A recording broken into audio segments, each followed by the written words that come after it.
Hey y'all, to get a taste of this delicious meal, go ahead and check out my OnlyFans page for recipes in the description box below. You find the link. Yes! Dearly beloved, we're gathered here today to say our final goodbyes to two cast members, Nothing and No One, aka Nia and Noria. We have found that they have served no purpose this entire season, especially in all 8 episodes. They have been irrelevant. They have been useless in every way except for to waste camera time and waste our time. So we hope that after this eulogy and after this season, we do not have to ever see them again. Amen. Now let's get into it. So season 10, episode 8, review for Basketball Wives. This is what it is. We are beginning where we left off. So Jackie, they're all in Buffy's in Vegas for Buffy's birthday and also for Buffy's alleged final performance as a DJ with French. So they're there enjoying their time because this is Buffy's birthday bash and birthday weekend. So Jackie decides that she wants to surprise the ladies. But you know that every time that Jackie says that she wants to do something, a surprise is always something crazy, something that you just don't expect. It's always something weird as heck. And in this case, they're going to a camel safari. Out of all the safaris she could think of, she could have taken them to a zoo. She could have taken them to a pet store.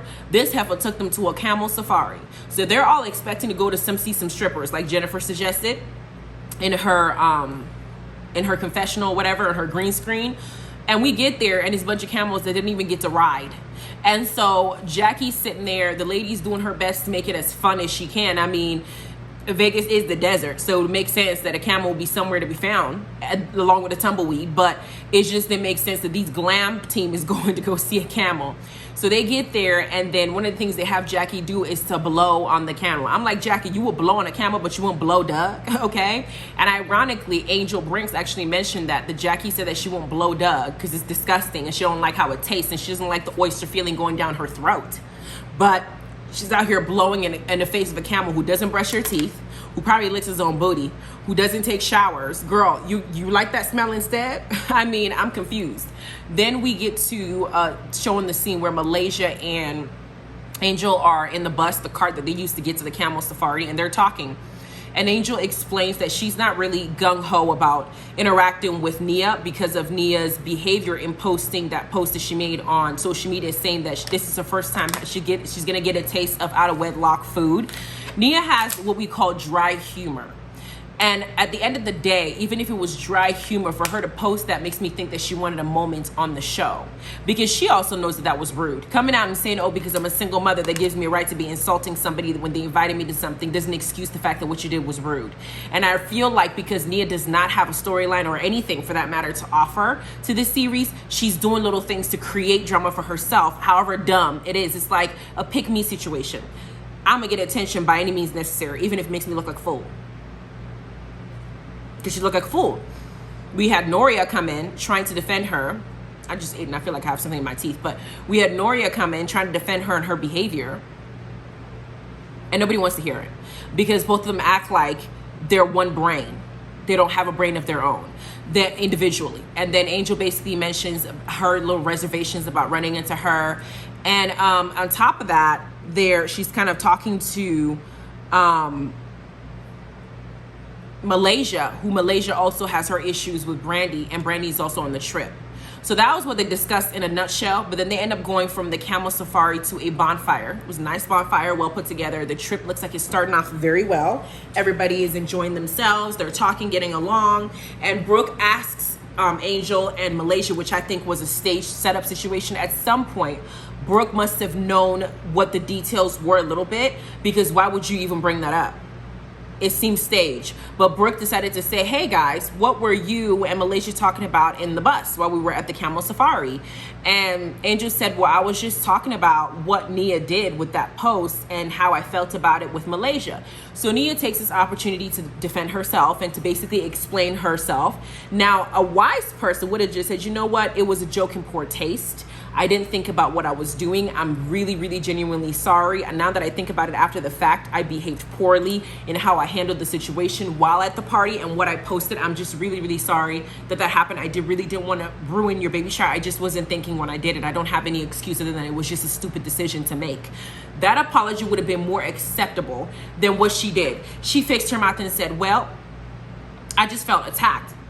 it was a joke, you know, it was a bad joke. I myself as a single mom, da da da da. But I just felt like I went on defense mode because a man was brought into the situation, now tagging Duffy, because Duffy was the one who did get up and brought Rockstar. Did I think that Rockstar should have even involved himself? Because Rockstar tends to say things that I don't think a man is supposed to say. In that incident, I felt like it was appropriate because Angel, as pregnant as she wasn't going to be the one to go and check Nia. She's pregnant. The only person left to protect her was her man who knocked her up.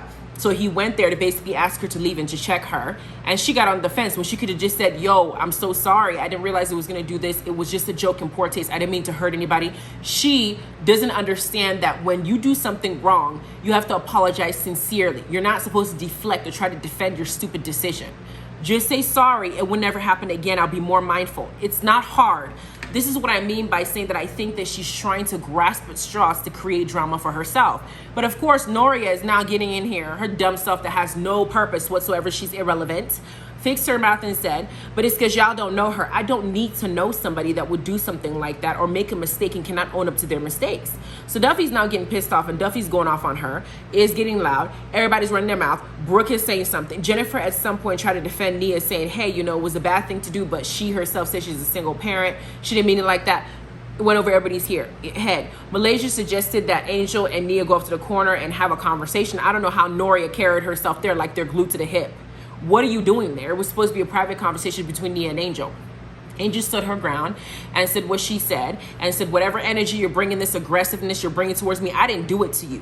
You're 1000% in the wrong. And it's like you can't tell the girl that she's wrong because this is how she's going to behave, like a child. I like how Angel handled herself, but don't invite the heifer to nothing no more. Then they get to the house. The house is absolutely beautiful.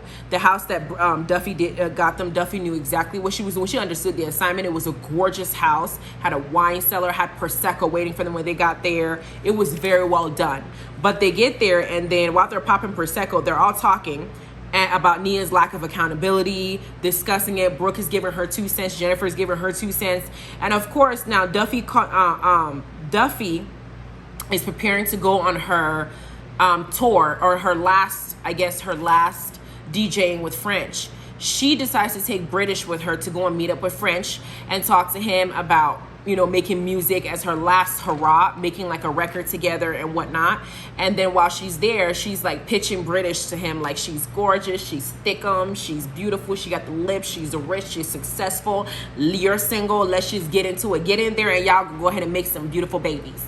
And Duffy, initially when Duffy came on Basketball Wives, I didn't know about her. I wasn't sure about her. I thought she was genuinely nice, but I wasn't sure about which way it's gonna go.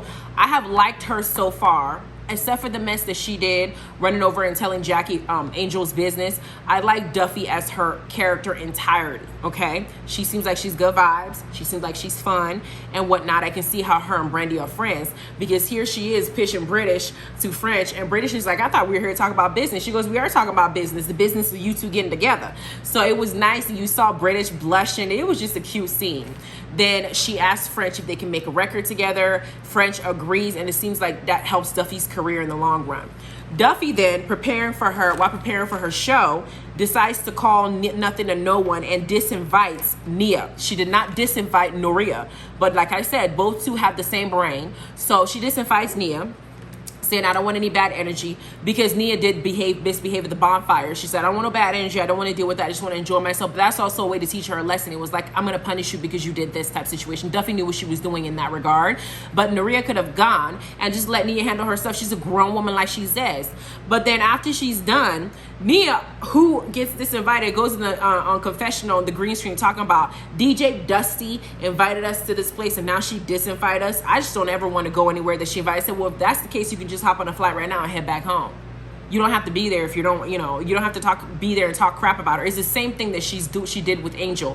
You went to somebody else's event and started talking shit. Now you're at somebody else's situation and you're still talking shit. So for me, Nia, you're looking like a hot mess. I don't know if it's the cut, whatever that's making you look this way, but you look crazy, girl. You look like you're just irrelevant and you're just trying to do whatever is necessary to get attention on the show. It doesn't look good, boo.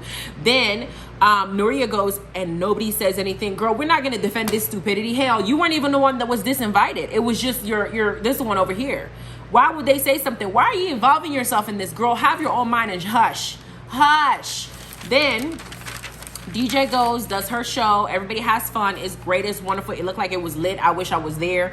It was nice. And then Jackie and Malaysia meet up, and Jackie shares that she's having issues with, Doug's current career path. Most people know that an athlete, a professional athlete, eventually a lot of them go into coaching. And when you go into coaching, it takes a lot of your time. You're always on the road. You're gone. You don't really get to be here as a family. Jen Shaw explained that in detail from Real Housewives of Salt Lake City. Her coach was also Coach Shaw, and he was gone all the time. And you saw how it affected her. She was doing all sorts of crazy stuff. All sorts of it. Now, Jackie's in the same position because while Doug was a professional athlete, she was able to go on tour with him, travel wherever he was going.